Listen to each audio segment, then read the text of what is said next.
Oke, baik anak-anakku sekalian, bisa dilihat, bisa diikuti materi kita hari ini, materi Pecimas. Silakan masuk secara otomatis karena materi hari ini akan Bapak kasih spesial ya, khusus buat anak-anakku sekalian kelas 8. Oke.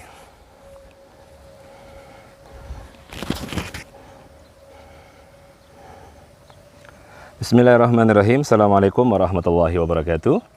Anak-anakku yang dirahmati Allah Subhanahu wa Ta'ala, dalam Jumat berkah ini, tepatnya tanggal 7 Agustus ya, tanggal 7 Agustus atau 17 Zulhijjah 1441 Hijriah, masih dalam momen Hari Raya Idul Adha, Bapak mengucapkan kepada kalian semuanya dan kepada seluruh keluarga yang Bapak hormati, yang Bapak cintai, mudah-mudahan ibadah kurban kita diterima oleh Allah Subhanahu wa Ta'ala.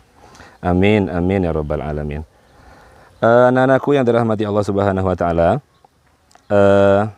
Bapak sangat berharap sebelum melakukan program Pecimas ini, kalian semuanya di rumah masing-masing itu sudah melaksanakan seperti biasa ibadah sholat sunnah duha, kemudian membaca Al-Quran, dan melakukan pembiasaan sholat gaib di rumah untuk kaum muslimin dan kaum muslimat yang sudah meninggal dunia.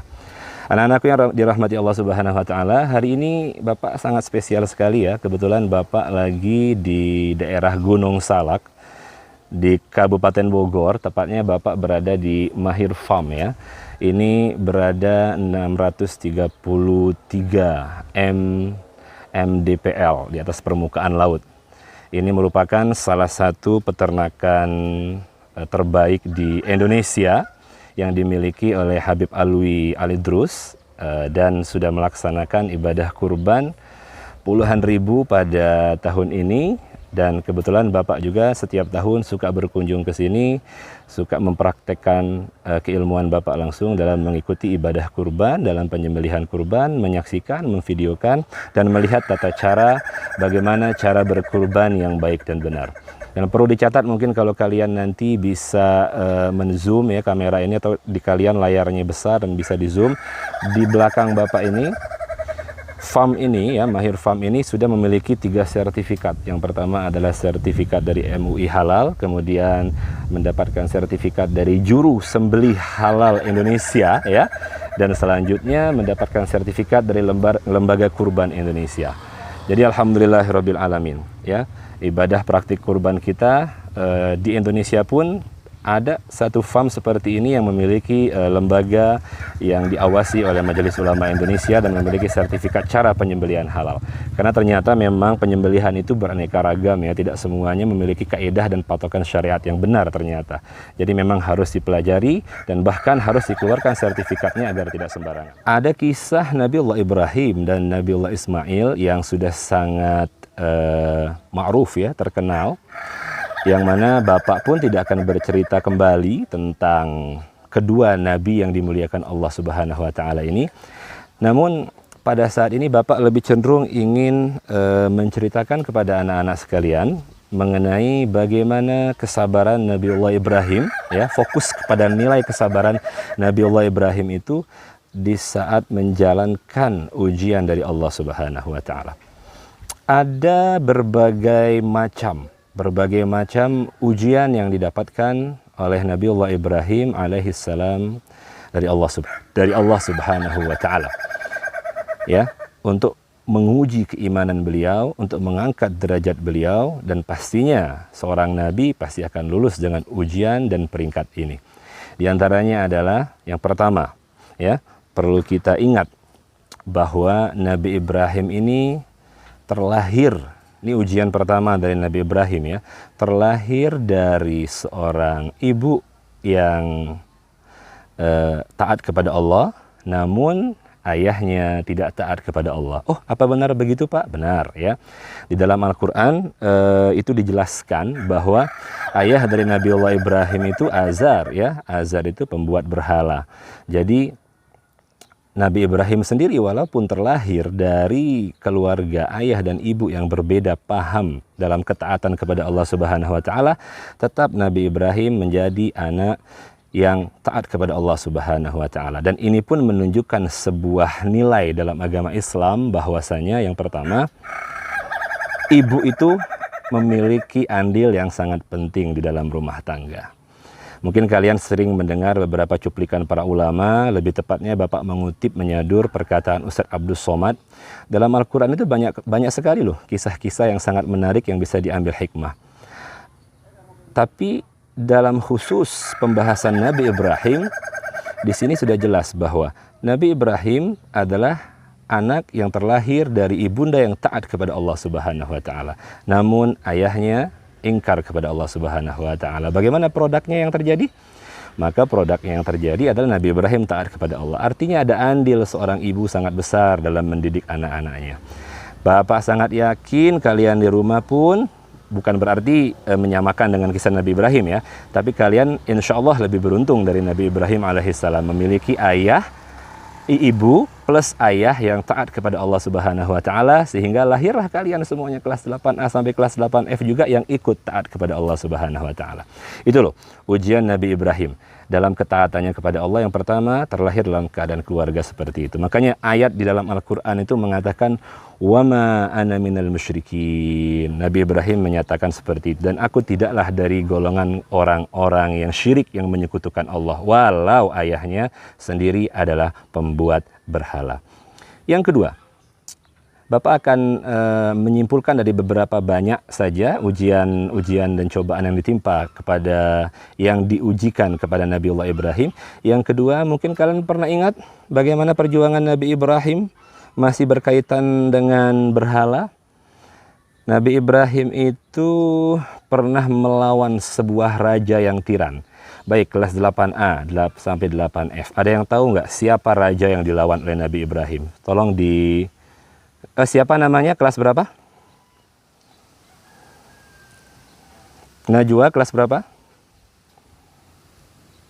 Kelas Najwa kelas 8C. Oke, akan Bapak ingat siapa raja tiran yang dihadapi oleh Nabi Ibrahim?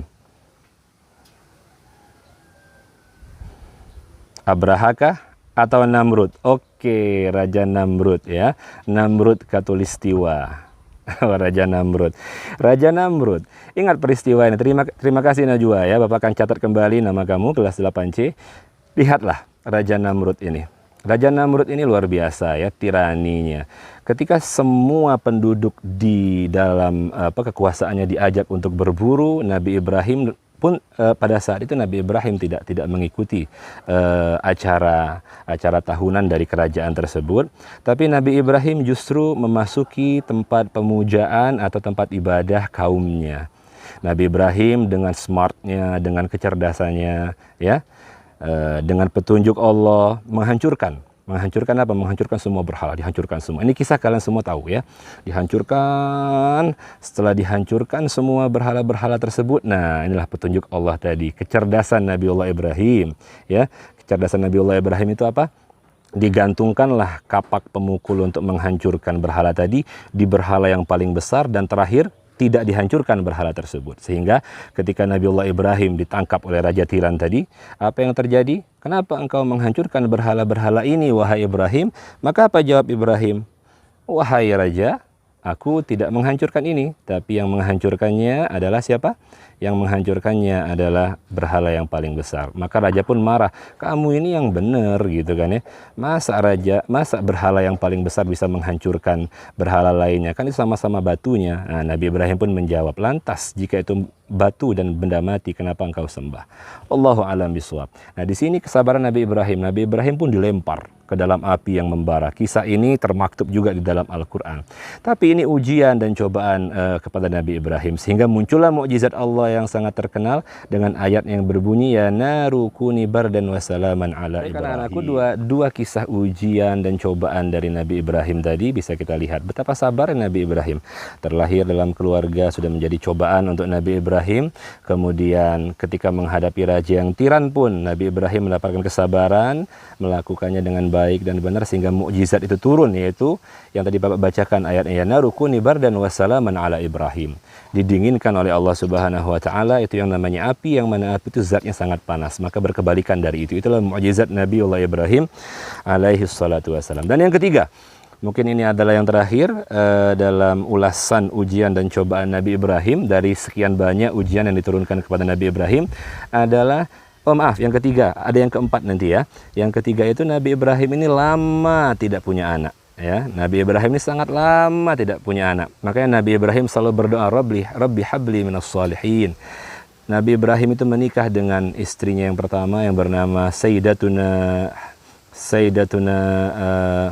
Sarah, ya, Siti Sarah yang kita kenal dalam pembelajaran kita, sampai Nabi Ibrahim menikah kembali dengan Sayyidatuna Hajar atau Siti Hajar, akhirnya mendapatkan anak pertamanya yang bernama Nabiullah Ismail. Akhirnya di masa senjanya memiliki anak yang pertama dari istri keduanya, yaitu Nabiullah Ismail dari ibunda yang bernama Sayyidatuna Hajar. Kemudian setelah itu Nabi Ibrahim memiliki anak kedua di masa senjanya, yaitu Nabiullah Ishak alaihi salatu wassalam dari istri pertamanya Sayyidatuna Hajar atau yang bernama Siti Hajar.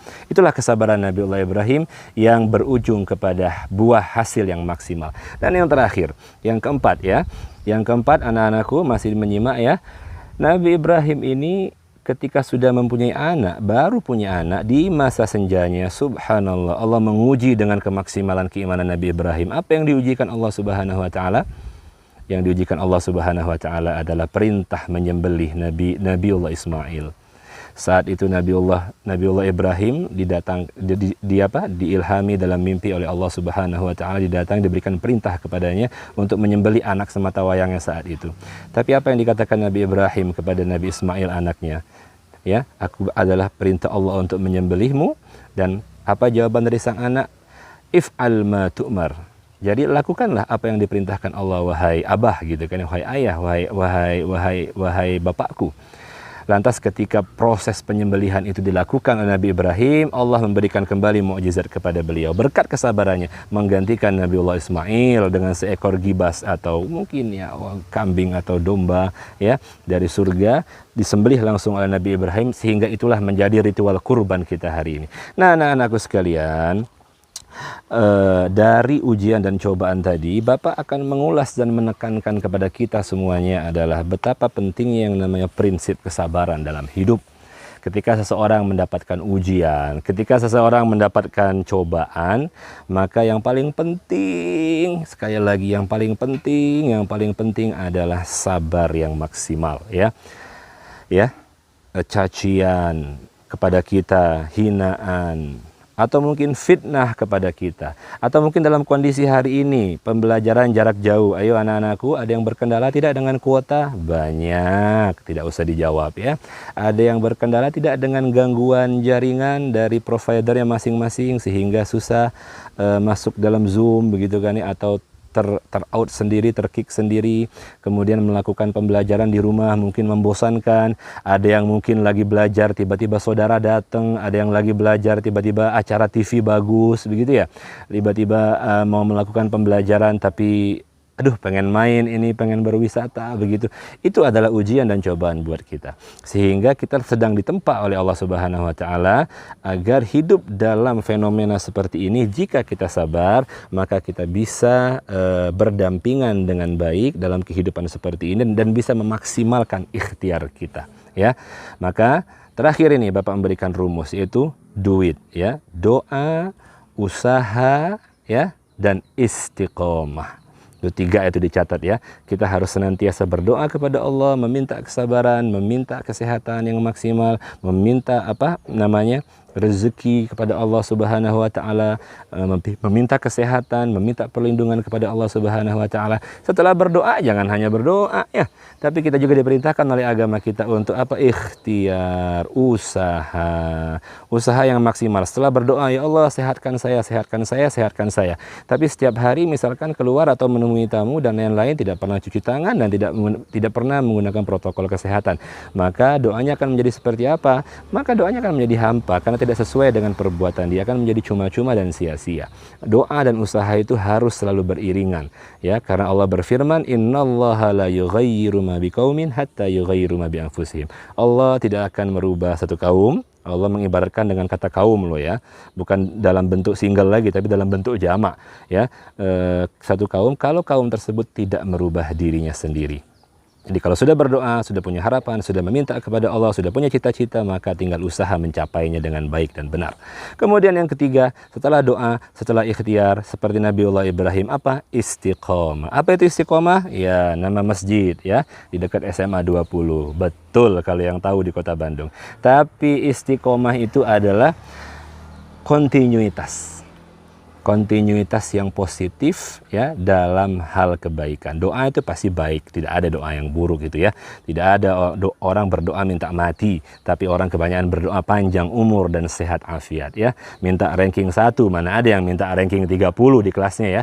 Dan nggak mungkin ranking 30. Dan di kelasnya juga cuma 25 orang. Kalau ranking 30 ya keterlaluan. Jadi, minta maksimal. Doa itu dengan maksimal, yang terbaik. Doa pasti yang terbaik. Ikhtiar selalu yang terbaik. Begitu syariat mengajarkan kita dalam kehidupan kita beragama, bersosial dalam kehidupan dunia menuju ke negeri akhirat ya.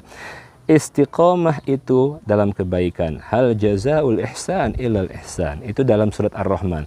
Tidaklah sebuah kebaikan itu akan dibalas oleh Allah lagi dengan kebaikan. Makanya anjuran tentang kebaikan ini banyak sekali dalam Al-Quran. Sehingga ini pun menanamkan kepada kita yang beragama Islam bahwa yang namanya perbuatan ihsan. Ihsan ya. Ihsan. Bukan Pak Ihsan ya. Ihsan. Ihsan itu adalah berkesinambungan dalam perbuatan baik. Bahkan dalam ayat yang lain, bukti keistiqomahan itu adalah kita itu harus apa ya? Kalau melakukan justru diingatkan dalam Al-Quran oleh Allah Subhanahu wa taala, jika kita melakukan sebuah dosa atau sebuah maksiat, maka segera gantikan dengan kebaikan. Segera gantikan dengan kebaikan. Jadi misalkan kita habis menghardik atau menghina orang lain, astagfirullahaladzim, langsung bersedekah gitu loh. Jadi itu pembiasaan diri sehingga dia tidak membiasakan diri dalam menghina makhluk lainnya atau bermaksiat kepada Allah Subhanahu wa taala. Para ananda sekalian, baik, siapa yang kurban kambing di rumahnya pada Idul Adha hari ini? Nah, sapi ya, sapi bisa diniatkan untuk 7 orang anggota keluarga. Kalau kambing 1, Masya Allah, Insya Allah semuanya akan diterima kurban kita oleh Allah Subhanahu wa taala. Baiklah anak-anakku sekalian, dalam 5 menit terakhir ini Bapak mengharapkan mengajak kalian semuanya, karena sebentar lagi sudah ada tanda tuh di HP Bapak tuh, aduh zoomnya diperingati ya. Yang belum sholat duha silakan sholat duha ya. Yang belum mengaji baca Quran hari ini silakan mengaji. Bapak hanya mengingatkan doa yang sering kita baca dalam program Pecimas itu, Allahumma inna duha duhauka wal baha'a bahauka wal quwwata quwwatuka wal qudrata qudratuka wal ismata ismatuka. Allahumma in kana rizquna fis sama fa anzilhu wa in kana fil ardi fa akhrijhu wa in kana haraman fahalilhu wa in kana qalilan fakathirhu wa in kana haraman fatahirhu wa in kana qalilan fakathirhu wa barik fihi bihaqqi duhaika wa bahaika atini ma ataita min ibadikas salihin. Sering kita membaca doa tersebut, mudah-mudahan keberkahan turun kepada kita semuanya dan dijagakan oleh Allah Subhanahu wa taala. Baik, di sesi terakhir ini kalau memang tidak ada pertanyaan, Bapak ucapkan terima kasih kalian telah istiqomah bergabung di dalam program Pecimas ini. Jangan lupa yang belum isi absen, diisi absen dulu ya di kolom di Google Classroom-nya, nama dan kelas, sehingga nanti bisa Bapak rekap secara manual di pembelajaran Bapak. Dan jangan lupa mengisi presensi. Untuk yang laki-laki siap-siap mandi Jumatnya sunnah, potong kuku, memakai wewangian. Bapak juga akan salin pakaian dengan pakaian putih untuk melakukan sholat Jumat. Sholat Jumat sangat wajib ya, seperti sholat wajib yang kita lakukan. Bahkan barang siapa yang meninggalkan sholat Jumat 3 kali berturut-turut dengan sengaja ya, dengan sengaja 3 kali, maaf, tidak hanya berturut-turut, 3 kali dengan sengaja, maka dia telah keluar dari agama Islam. Nauzubillah min dzalik. Makanya nih yang saudara anak-anak bapak yang perempuan kalau punya saudara yang laki-laki ya diingatkan ya, ayo berhenti dulu main game yang hari Jumat, karena hari Jumat termasuk hari raya umat Islam dalam setiap minggunya, dan hari Jumat termasuk hari di mana dikabulkan doa apabila kita berdoa kepada Allah Subhanahu wa taala. Berdoa yang khusyuk ya. Salam bapak kepada kedua orang tua kalian. Orang tua kalian juga adalah orang tua yang sangat membimbing kepada nilai keagamaan dengan baik dan benar. Banggalah apabila memiliki orang tua yang telah melakukan hal itu di rumah. Terus banyak mentadrib ya, membiasakan istiqomah membaca Al-Quran. Bagi yang terbata-bata, kalau dibaca dengan sering maka akan lancar. Yang sudah lancar, kalau sering dibaca maka akan hafal. Ayo balapan sama bapak ya. Bapak juga sedang menjaga hafalan bapak yang 30 juz ini. Yang kalian yang belum hafal mungkin bisa 1 juz, 2 juz, 3 juz, 4 juz, kalau bisa 30 juz ya, bawaan dari kemampuan diri masing-masing. Baik, kita tutup program Peci Mas ini dengan doa kafaratul majlis. Subhanakallahumma wa bihamdika asyhadu an la ilaha illa anta astaghfiruka wa atubu ilaik. Terima kasih dan selamat melaksanakan ibadah di hari Jumat. Assalamualaikum warahmatullahi wabarakatuh. فانفعنا ببركتهم واهدنا الحسنى بحرمتهم وأمتنا في طريقتهم ومعافاة من الفتن.